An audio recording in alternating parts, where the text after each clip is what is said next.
Bismillahirrahmanirrahim. Assalamualaikum warahmatullahi wabarakatuh.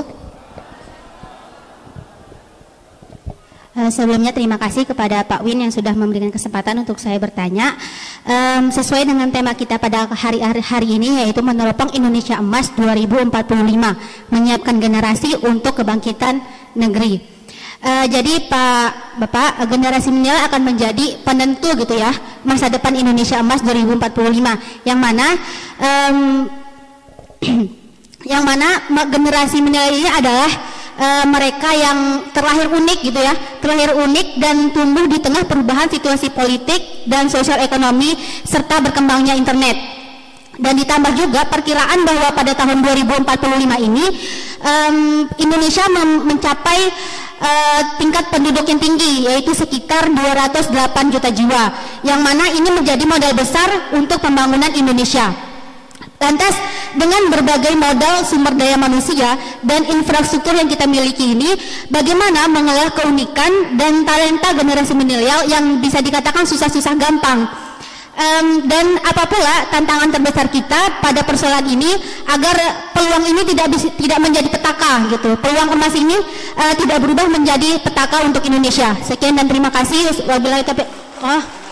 Sebelumnya mohon maaf saya lupa memperkenalkan diri. Nama saya Nisa Kusmawardani dari Program Studi Teknologi Industri Pertanian. Sekian dan terima kasih. Wassalamualaikum warahmatullahi wabarakatuh.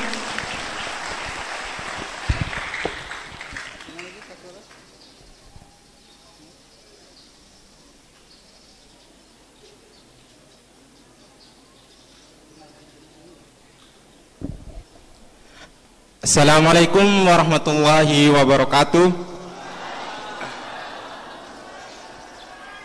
Terima kasih kepada Bapak Moderator yang telah memberikan saya kesempatan untuk bertanya. Yang pertama, saya ingin memperkenalkan diri saya. Nama saya Fahrul Rozi AS Madilao. Saya angkatan 2021 Prodi Teknik Informatika.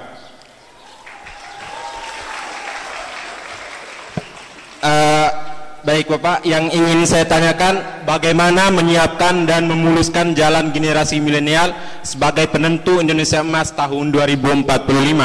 Sementara bisa dikatakan potensi yang dimiliki generasi milenial bisa saya katakan susah gampang. Apabila itu dianggap susah, maka milenial akan meninggalkan, tidak akan menekuninya lagi, dan apabila dianggap gampang maka akan ditekuni. Agar ini bisa berjalan lancar dan tidak akan menjadi petaka pada Indonesia Emas di 2045. Sekian, terima kasih. Wassalamualaikum warahmatullahi wabarakatuh.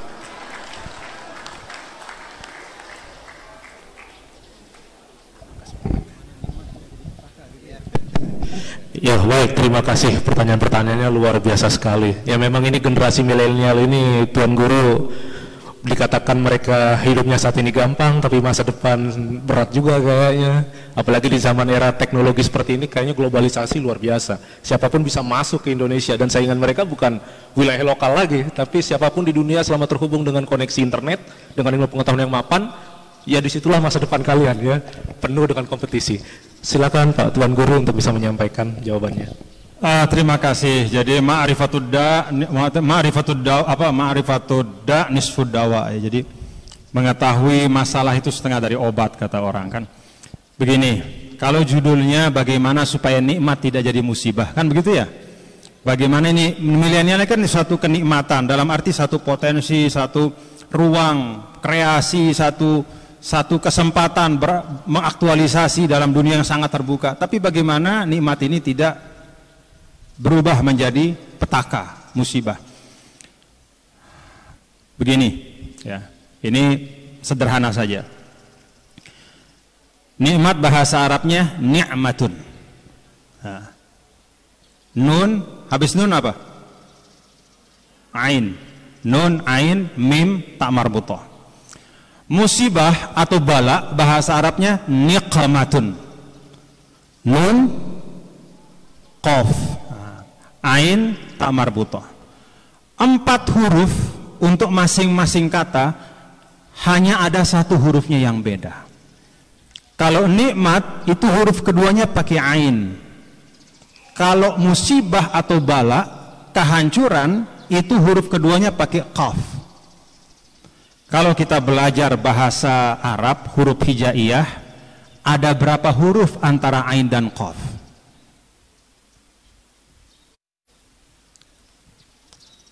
Yo, ini ngaji nggak nih? Hah?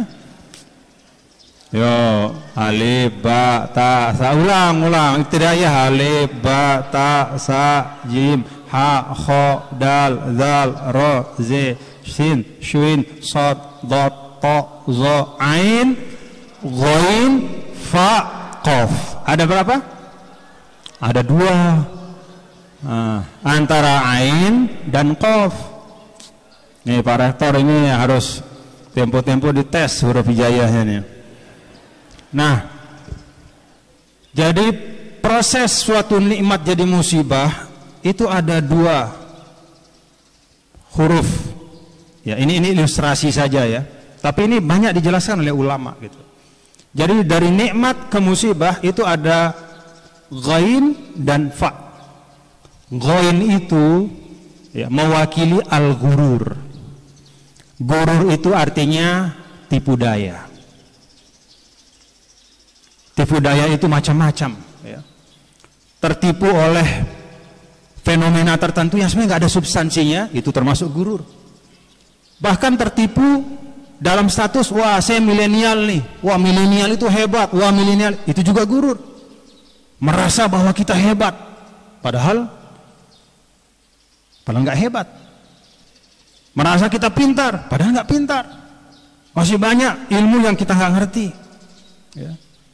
Atau kita melihat satu fenomena, kemudian kita tertarik, padahal di baliknya itu ada sesuatu yang destruktif. Itu juga gurur.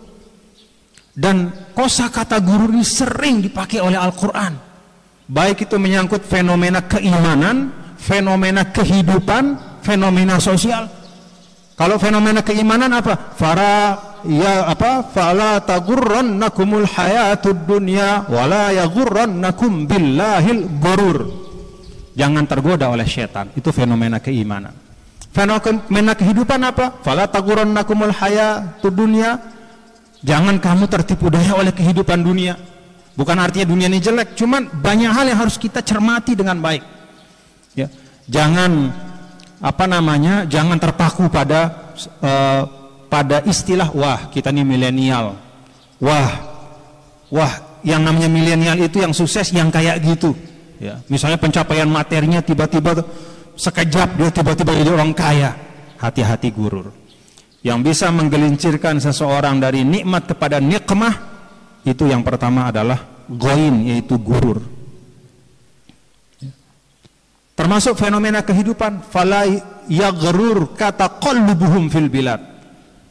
Orang bermacam-macam, perubahan dinamika dunia ini cepat sekali. Tidak semuanya baik untukmu. Tidak semuanya harus kamu ikuti. Pandai-pandai memilah dan memilih. Itu yang pertama. Yang kedua, alfa. Apa itu alfa? Itu mewakili, merepresentasikan al-fasad. Artinya kerusakan. Termasuk mendestruksi diri sendiri. Kita jadi anak muda, punya 24 jam, badan sehat, pikiran jernih. Masa dihabisin buat nonton, mengkonsumsi misalnya tayangan porno misalnya. Kan rusak pikiran kita. Kita punya badan yang sehat, punya dibesarkan dalam lingkungan yang baik oleh orang tua kita. Masa ketika kita justru menjadi generasi milenial, kita menciptakan pertemanan yang destruktif? Itu fasad.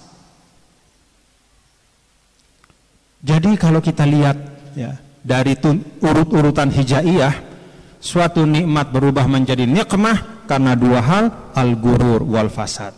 Tertipu, tipu daya, berhalusinasi, ya, fata morgana, ya, mengejar sesuatu yang sebenarnya nggak perlu dikejar, mengagumi sesuatu yang nggak perlu dikagumi sebenarnya. Justru sebaliknya meninggalkan hal-hal yang esensial, yang di situ ada pembelajaran yang banyak, tetapi karena mungkin kurang kurang cocok ya dengan situasi sekarang lalu ditinggalkan.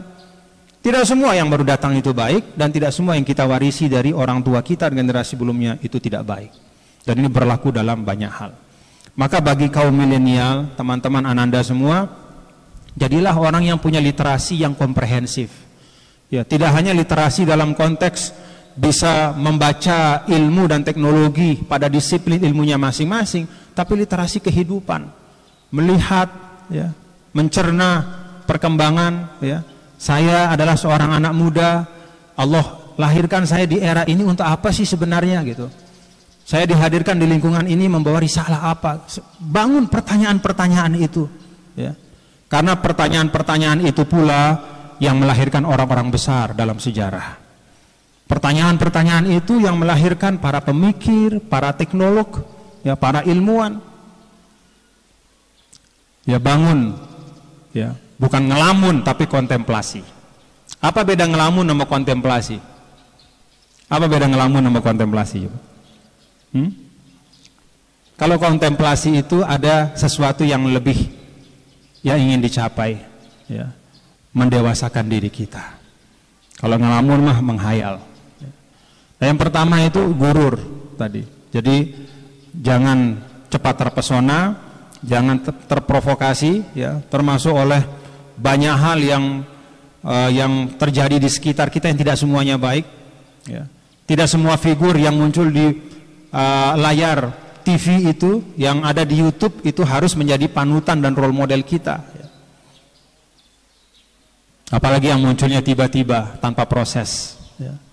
Itu biasanya di baliknya ada segudang masalah, ada beragam hal-hal yang tidak baik. Kemudian yang kedua, al-fasad, ya. Anak-anak muda, generasi milenial, jangan mendestruksi diri kita. Bagian dari mendestruksi diri adalah termasuk diantaranya tidak memanfaatkan potensi yang kita miliki. Dan untuk anak-anak ITS, saya minta untuk banyak syukur, karena ITS ini memberi ruang bagi kalian Ananda semua untuk bisa memaksimalkan potensi kalian dengan sebaik-baiknya, intelektual, emosional, dan termasuk spiritual. Alhamdulillah. Terima kasih, itu saja yang dapat saya sampaikan.